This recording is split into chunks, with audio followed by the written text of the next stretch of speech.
Welcome back जी। हुज़ैफा साहब, ये आपकी जो जमात है उसने भी अपने मंशूर के अंदर बाकायदा प्राइवेटाइजेशन की बात की थी। हमने माजी में भी देखा और इस मंशूर के अंदर भी है।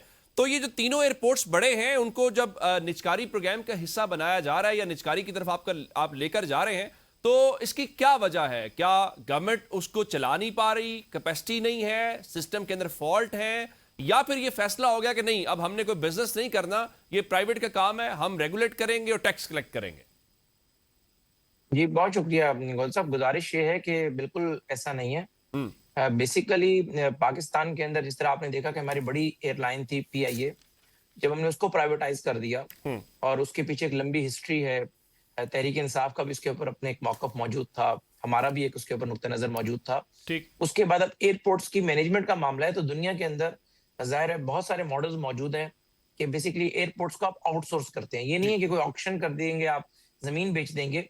अगर दुनिया की बड़ी एयरलाइंस लेट्स से इत्तेहाद है, एमिरेट्स है, कतर एयरवेज़ है, जिनका तजर्बा ज़्यादा है, वसाइल ज़्यादा हैं, अगर आपके 3 बड़े एयरपोर्ट्स को वो वैसे उसी वैसे मेयार पर ले वैसे जाएँ हुज़ैफा जिस साहब, तरीके से खता कतर में। कलामी की माफी चाहते हुए, ये हमारा तजर्बा उनसे भी ज्यादा है क्योंकि हमने उनको सिखाया था। नहीं, नहीं, ऐसी बात नहीं है। ये ऐसी गलत थ्योरी है बस। अच्छा। ठीक है, पीआईए हमने एस्टेब्लिश पीआईए ने एस्टेब्लिश करके दिया एमिरेट्स को, लेकिन अब वो हमसे बहुत आगे निकल चुके हैं। ये बार-बार बात वो करना कि हमने एमिरेट्स खड़ी की थी।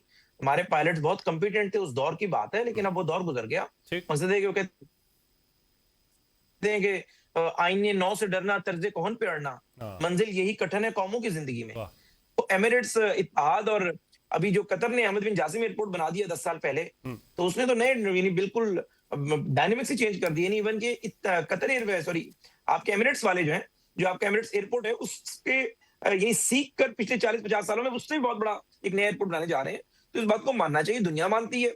यानी फ्रांस की जो एयरलाइन है, उससे कई गुना बेहतर एयरलाइन है कतर एयरवेज। अमेरिका की जो एयरलाइन है, उससे कई गुना बेहतर है कतर एयरवेज। तो गुजारिश ये है कि अगर कतर एयरवेज, एमिरेट्स है, इत्तेहाद है, ये आपके यानी इनको ज़ाहिर है सूट भी करते हैं ये रूट्स। ज़ाहिर है उनके पास जहाज़ ज़्यादा हैं, जगह कम होती है। अगर आपके इन एयरपोर्ट्स को उसी म्यार पर ले जाते हैं, तो बेसिक मकसद तो ये है ना कि आप अवाम को बेहतर अंदाज में सर्व करें।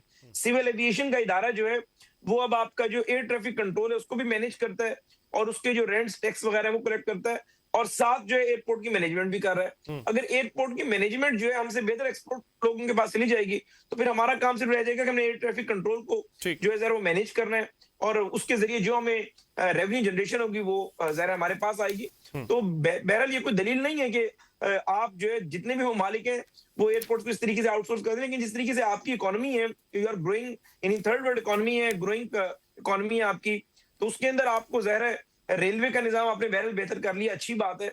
लेकिन इतने बड़े-बड़े इदारे अगर आपसे नहीं चल पा रहे ड्यू टू सम रीजंस, मैं किसी पे तनकीद नहीं करूंगा कि किसने कितने बंदे भर्ती किए पीटीआई के दौर में, पायलट्स वाला किसी पे बात नहीं कर रहा। मैं सिर्फ चाह रहा हूँ कि अगर ये मामला हमारा एविएशन दोबारा खड़ा हो सकता है, पीआईए निजकारी हो गई, एयरपोर्ट्स आउटसोर्स हो गए, तो अच्छी बात है, इसमें तो आप कोई कह रहे हैं कि मुज़ाकरा नहीं। उससे उससे सर्विस डिलीवरी में बेहतरी होगी। राणा साहब, ये बताइए कि 26वीं और 27वीं तरमीम से पहले एक इल्जाम ये था कि अदालतें सियासत ज़दा हो गई हैं, वहां पे पॉलिटिकल अपॉइंटमेंट्स हुई हैं, वहां पॉलिटिकल ड्रिवन फैसले हुए हैं। अब एक बार फिर जुडिशल कमीशन का इजलास बुलाया गया है, जजेस की तैनाती। बड़ी दिलचस्प खबर ये आई कि जो अपोजिशन है, जो ज़ाहिर आपकी जमात है, उन्होंने कुछ वकला से राब्ते किए कि हम आपके नाम नॉमिनेट करना चाहते हैं। किसी एक वकील ने भी हामी नहीं भरी। इसका क्या मतलब लिया जाए कि ये अब आपके हाथ से कंट्रोल निकल गया है, या उनको पता है कि चूंकि ये अपॉइंटमेंट के ऊपर गवर्नमेंट की मेजॉरिटी है, सो आपकी तरफ नाम हमारा लगना और ये तासुर जाना कि हमारा नाम अपोजिशन की तरफ से आया, ये तो हमारे मुस्तकबिल पे कांटा लग जाएगा? देखिए, जब आप पहले अदारों को मैं से मैंने पहले कहा था कि मैं फाइनेंशियल ट्रांजैक्शन को देखना पड़ता है कि वो एग्जीक्यूट कैसे हो रही है, लेकिन ठीक। प्राइवेटाइजेशन के लिए जो बेसिक पहले प्रिंसिपल है ना, कि कहीं सिर्फ मैं ये एयरपोर्ट की आउटसोर्सिंग में बात नहीं कर रहा, उससे होता है कि पहले आप उन दारों को थोड़ा टर्न अराउंड करते हैं। फिर नहीं तो होता है कि जो 10 रुपए की चीज होती है ना, वो फिर 5 रुपए में बिकती है, 5 रुपए में नहीं, 4 रुपए में नहीं बिकती फिर वो। बिल्कुल सही बात। तो बेसिक प्रिंसिपल है ये, बेसिक कॉमन सेंस किया कि अगर आपके पास कोई एसेट है, उसको अगर आप अच्छी हालत में प्रिजर्व करेंगे तो उसके अच्छे पैसे मिल जाएंगे। अगर उसको आप खराब कर देंगे, हमारे यहाँ मसला ये है कि पहले उस एसेट को तबाह कर दिया जाता है। प्राइवेटाइजेशन का कोई बना खिलाफ नहीं है, खिलाफ इस चीज क्या है कि आप उस एसेट को उस हद पे ले जाते हैं कि देखें आप ये आपने सिर्फ 10 अरब रुपए में आपको बेचनी पड़ी है। ये प्रॉब्लम है। और आप करते यही है कि आप एक एसेट को वहां अभी आप डिस्कोस की निजकारी करेंगे, अभी आपको लग पता जाएगा कि ये डिस्कोस को आप किस तरह निजकारी होती है। ये जो 3 डिस्को है, फेस्को, गैपको और आइस्को की आप निजकारी करने लगे हैं, क्योंकि आपने उनके लॉसेस जो हमारे दौर में हर साल 50 अरब नीचे आ रहे थे। पहले साल 2019 में 191 अरब थे डिस्कोस के लॉसेस। ठीक। फिर 2000 जो आपका 20 में वो हो गए 160 अरब, फिर 21 में वो 123 अरब हो गए। फिर ये 24-25 में ये 600 अरब पे ले गए। ठीक।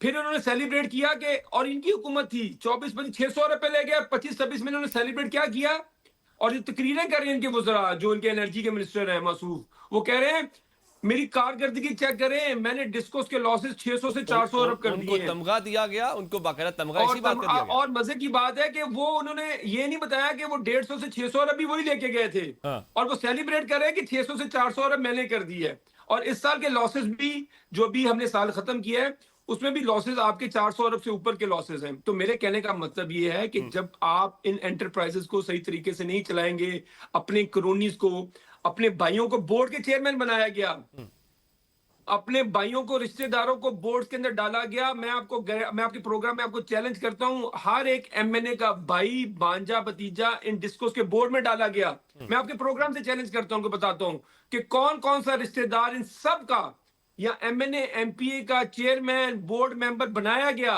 और जो उन बोर्ड्स को रिप्लेस किया गया जो प्योरली कॉम्पिटेंट थे, जिनका पीटीआई से कोई ताल्लुक नहीं था। हमारे दौर में, पीडीए के दौर में, ये इमरान खान का विजन था, और इन्होंने लिटरली रिप्लेस किया जो लोग मैट्रिक पास थे, जिनके ऊपर नैब के केसेस थे, जिन्होंने कभी कोई डेस्क जॉब नहीं की हुई थी, वो बोर्ड रिप्लेस किए गए। अब आप इनकी निजकारी करनी शुरू कर दें, ये मेरा पॉइंट है। हालांकि मैंने आपको पहले कहा आप कह रहे हैं कि उसको मैं कभी फाइनेंशियली बाय डिजाइन चीजों को उस नहज पे ले जाया गया जहां से वो कहते हैं ना कि वापसी का कोई रास्ते ने। ये बड़ी जबरदस्त डिस्कशन थी, इसको आगे बढ़ाते, लेकिन प्रोग्राम का वक्त खत्म हो गया। मैं अपने दो नौजवानों का, राना आतिफ साहब का और ज़फ़र रहमान साहब का शुक्रिया अदा करूंगा, आपने हमें वक्त दिया।